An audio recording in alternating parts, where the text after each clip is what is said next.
All right, Rabotai, the third candle of Chanukah, which is really the light of strengthening yourself within the struggle itself. That's what we are talking about here. So this is already, as you can see, 3 candles, the 3 candles plus the shamash.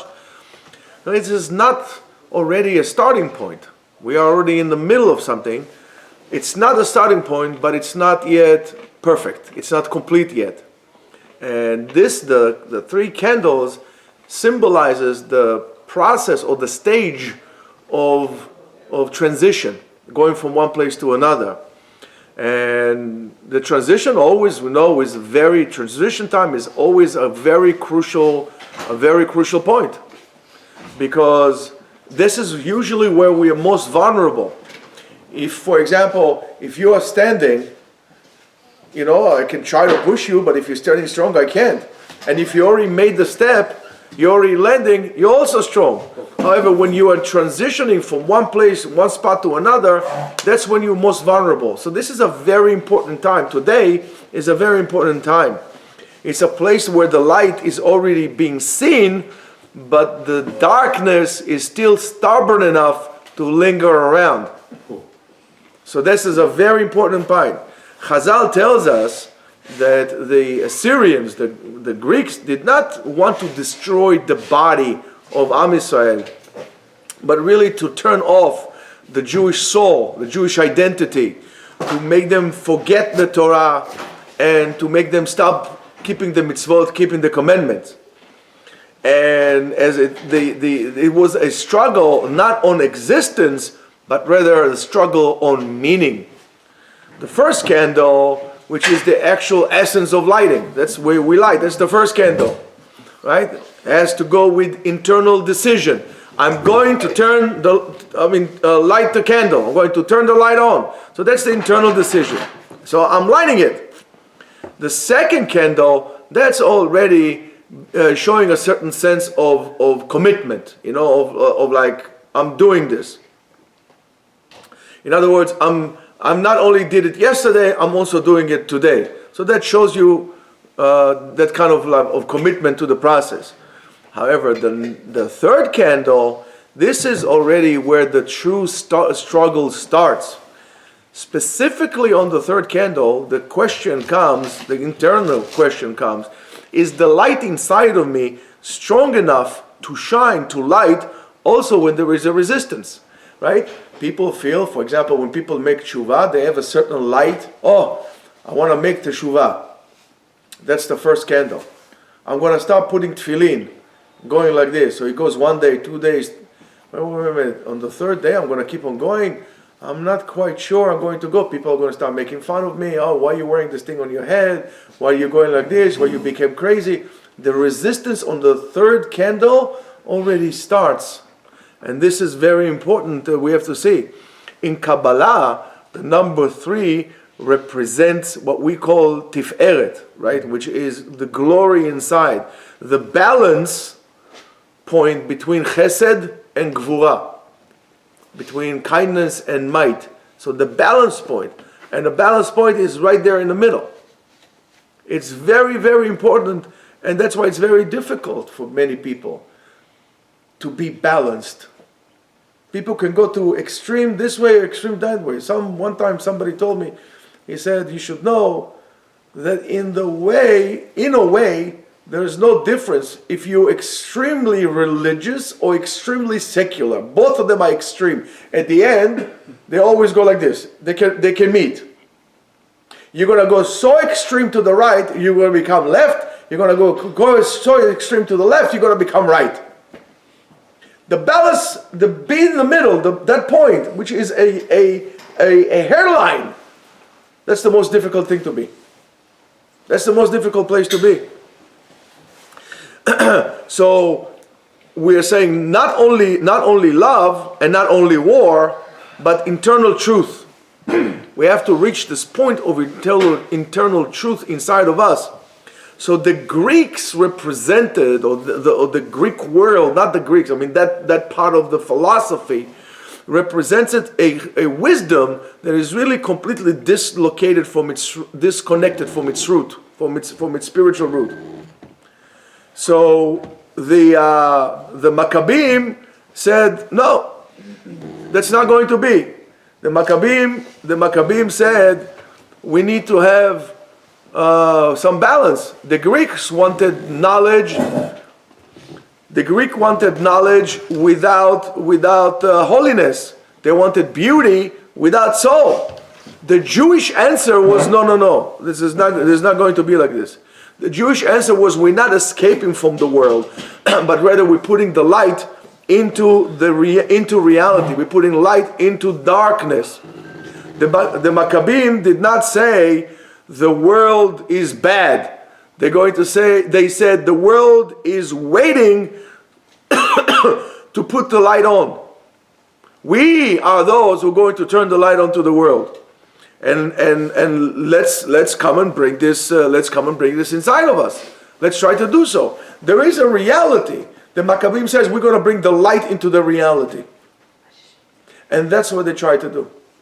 It says something very important. You cannot have beauty without soul. You cannot have wisdom without any kind of roots and any kind of foundation. You need to have both of them. You need to have left and you need to have right in order to create the center. But you can't go one way, because then everything is going to get completely off. And we need to understand that, especially today and especially in Israel, this whole issue of balance is becoming very crucial, to the point that it's either completely secular or completely religious, and the middle is gone. And this is very sad. It's very sad. Because you think that if everybody is going to be so super religious, we need to create a point of balance. That's the biggest difference between what happened in history between the Sephardim and the Ashkenazim. By the Ashkenazi world, because of harsh events that happened to them, they said, okay, we're going to close within. And they became very, very close. And there was basically no outlet for somebody who wanted, listen, let's say, for example, he said, I appreciate Torah, it's very beautiful, it's very wise, but I don't have it within me to sit down and learn all day long. No, what do you want me to do? I don't have it. So in the Ashkenazi world, they created either right or left. Either you're in or you're out. So when you ask a person, either you're in, you're out, there's 50% chance he's going to say, I'm out. By the Sephardim, it didn't happen.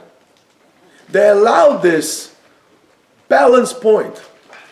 And as a result of that, there were less Sephardim that left religion than the Ashkenazim that left religion.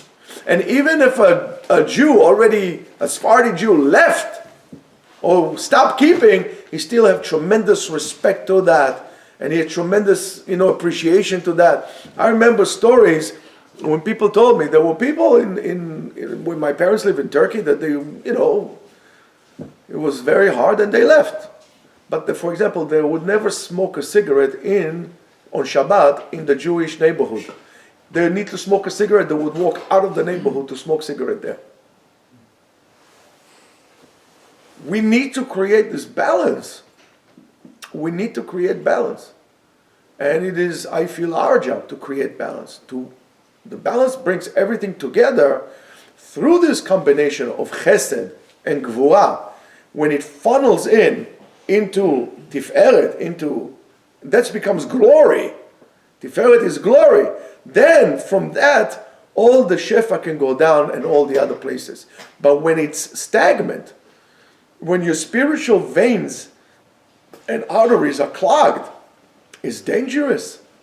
You can get a heart attack. You can get a spiritual stroke. It could be a lot of things like this. We need to make sure everything is flowing right. And that's the secret of the third day of Chanukah, and we have it here. So in the first candle, as we said, the light is there, is existent. The second one, the light is stubborn, but the third, the light is already talking to us. The light is talking to us. This is the moment that it's not I'm just holding to the light, but the light start to have an effect back on me. And that's a crucial point. Chazal tells us, Ner mitzvah V'torah. But we know we have to pay attention. Mitzvah, right, is called a candle. The mitzvah, ner, mitzvah. Torah is or. So mitzvah is singular. And Torah is a noun count noun. It's almost like plural, right? There's a lot of it. The three lights, the three candles that we have are a passage or transition from a single light to, which is the awareness of enlightened awareness, put it this way, to what we have now. So we have the one and we have the two. The one and the two are the two extremes, they are the boundaries, and now we're going into an enlightened awareness, which is the third one. Light versus darkness, holy versus mundane, right? Success versus failure. These are the two extremes. But in that, right, we have the third one. The third one breaks this game. The third is the opportunity to say, or the chance to say, that even inside the darkness, we have a mission. There is a meaning inside of that. Even within the breakage, when something breaks, there is, Rabotai, a way to fix it. There's a way to fix it. Chazal emphasizes that we have one canister of oil. Of what oil? It was pure oil, right? It wasn't a big vessel. It wasn't an impressive. It was a small jug. But it wasn't something public. And not only that, the jug was hiding. They had to look for it. And this is a tremendous secret. The light, the true light, comes out from the most guarded places, the most internal places that was not affected by impurity, external impurity. And that's the light that is within each and every one of us. So here too, the third candle comes to symbolize, to teach us that if we went through cracks, we went through the stages of confusion, we went through the stages of tiredness, of being tired, right? There is still another point inside of us, inside each and every one of us, that is pure, that you can relight, reignite everything in you. You could start it from the very beginning. And this is something very important for us to remember, right? So we have 3 days, and those 3 days, why is it important? Because your habits start to break. Whatever habits you had, start to break, right? In the third day, for example, in nature, everything started to change, right? We had the first day, right? The second day, and then all of a sudden, nature started to happen on the third day, and it's a habit to us as well. So when you have a habit, right, after 3 days, those 3 days of light that we bring in the lights, if you take this, by the way, there's on the table. If the lights are you light it appropriately with the proper kavanah in terms of the understanding what you're doing, it's not just a mechanical thing of turning the lights. So you take this and you understand what it is. As we said before, things could actually show you some hope here. So they break a certain pattern. When you do something 3 times, it breaks a certain pattern. The pattern that we had so far is darkness. And that's why we put the light on. And we put the light on. When do we as Jews put the light on the menorah? We put it out so everybody could see. Not only Jewish people. We want the light to come to every people. We don't try to enforce our beliefs on other people. We're not like other religions that if you don't do that, Allah snack bar, we're going to blow you up. We don't do that. We don't have a jihad. We don't have a globalized intifada. We don't have this. We want to bring the light into places. We want to bring goodness into everybody, for everyone, everywhere, for everyone. But there are those forces out there that want to bring the darkness out. And this is even this year, even more than before, is our chance to actually get this koach, this power, to fight it in the right way, of course, to bring the light into all these places. If you have, for example, 3 beats, you're already creating a rhythm. 2, it's not a rhythm. 3, create a rhythm. And that's why the miracle of Chanukah, we started to see it, the real miracle of Chanukah, specifically on the third day. Okay, you can say, okay, the first day, okay, we had enough oil for one night. The second one, okay, no, so it wasn't a big deal that, we had it before, that the oil lasted more than one day. But when the oil started to last for 3 days, they always say, oh wow, there's something new happening here. The number 3, therefore, is very important. So, as we say, until this point, we could say everything is an incident. It happens. But from here, it's already started to have the concept of emunah. If we're going to give you a small message to life, the third night of Chanukah, the third candle of Chanukah, each and every one of us should ask, where am I holding on to, or what am I persisting on when everything when things become difficult for me? When things become difficult, which small light am I willing to add to everybody without, Rabotai, and that's very important, without a guarantee to a victory or success? What are you willing to do because it needs to be done? We need to concentrate on what needs to be done, not on what we're going to achieve at the end. It needs to be done, it needs to be done. When a mother wakes up in the middle of the night to nurse her baby, she doesn't do it because one day he's going to be older and she's going to be an old lady and he's going to change her diaper. She changed because she does it because that's my son. I need to do it. What do you mean? The same thing here for us. What are you willing to do to add more light to your family, to your congregations, to the community, to the city, to the town, to the country, to the world? What are you willing to do? Because that needs to be done. What light are you willing to bring to the table? Do I believe that a drop of truth could bring light to great darkness? We live in a world of lie, and that's why it's dark.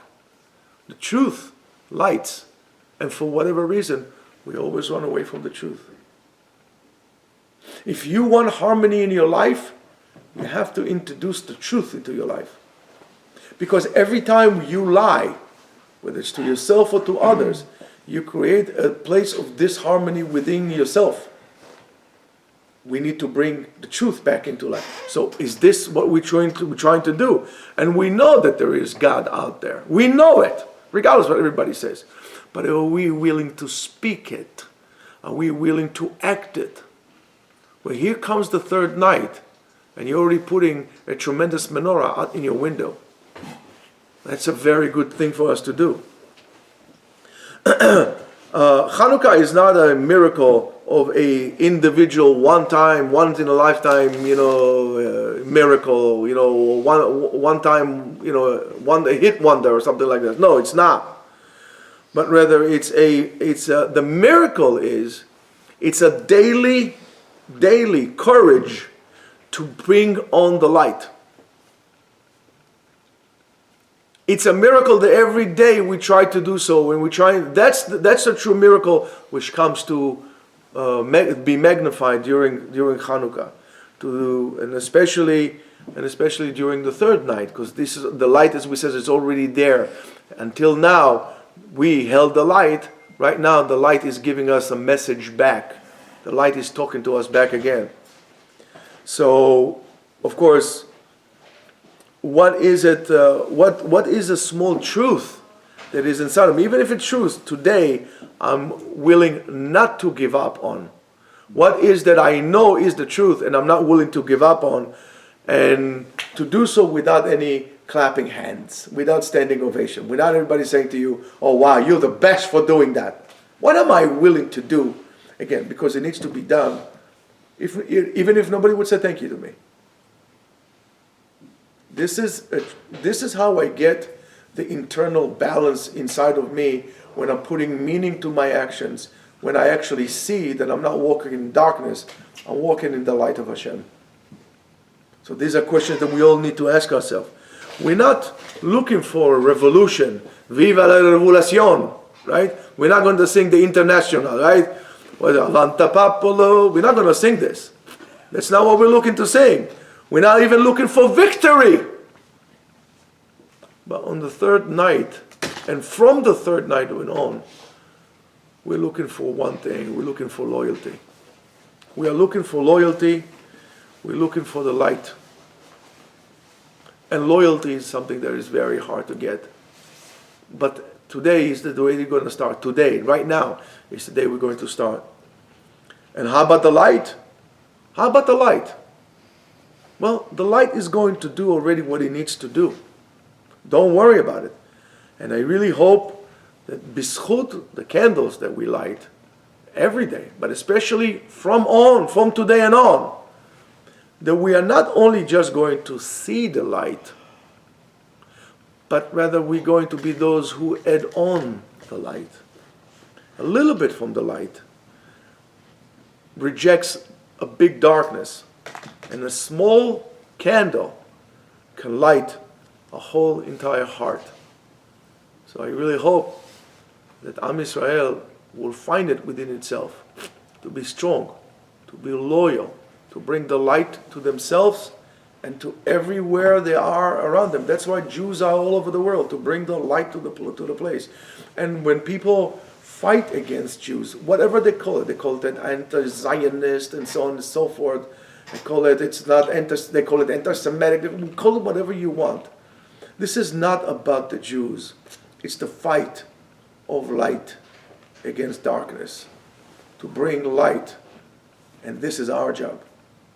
So let's all hold hands together. Let's march together. Let's not be afraid, and we'll bring the light to everywhere we go. Chanukah Sameach, Am Yisrael Chai.